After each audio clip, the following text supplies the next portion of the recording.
UN treating the world's most vulnerable people as criminals.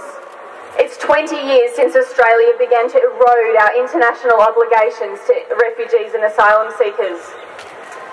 In the past 20 years, not a single government of this country has had the courage to repeal the laws that create mandatory detention. In the past 20 years, our international reputation has been tarnished. The UN Human Rights Committees have criticised Australia stridently for its treatment of the homeless, of our Indigenous people and of asylum seekers. We can do a heck of a lot better than that. Our human rights reputation is destroyed and our sense of compassion and justice as a nation has been shattered. Today we live in a country where 2,785 people are rotting away in detention. We live in a country where more than 35 people have died in immigration detention since the year 2000. And we live in a country where there are 50 suicide and self-harm attempts in detention every week.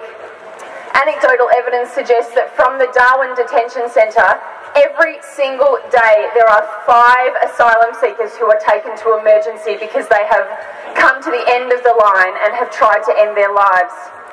This is a country where people come out of detention more damaged and more traumatised than when they went in. We live in a country where the culture of detention is so intolerable that even staff at the detention centres are traumatised and suicidal. We live in a country where a pregnant mother of 2 young boys, all proven refugees, can be found a threat to national security. For a secret reason and by a secret process, they can be dragged out of their home in Melbourne and thrown in detention 1,000 kilometres away, but they'll never know why. And they can never appeal the decision. Their lives are being ruined on our watch by our leaders with our tax dollars.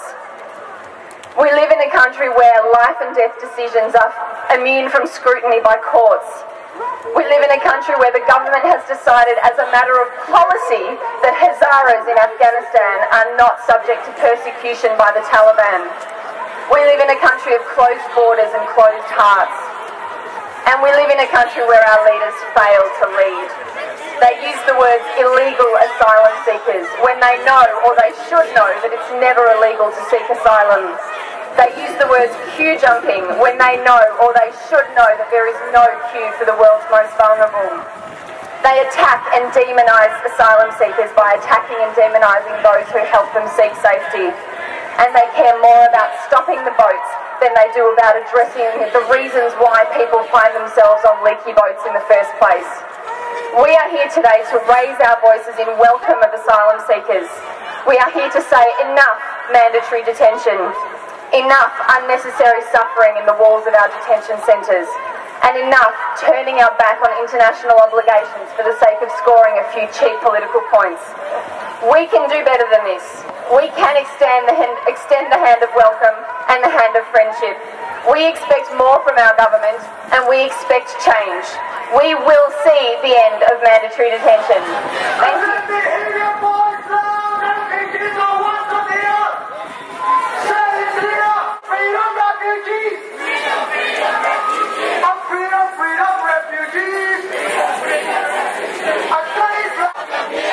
Refugees are welcome here! Yes, refugees are welcome here! Yes, refugees are welcome here! Throw away the keys!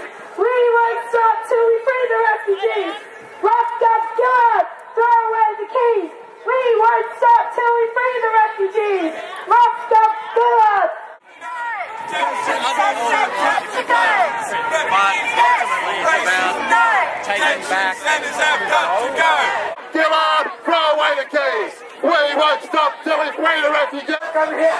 Refugees are welcome here! Refugees are welcome! Refugees!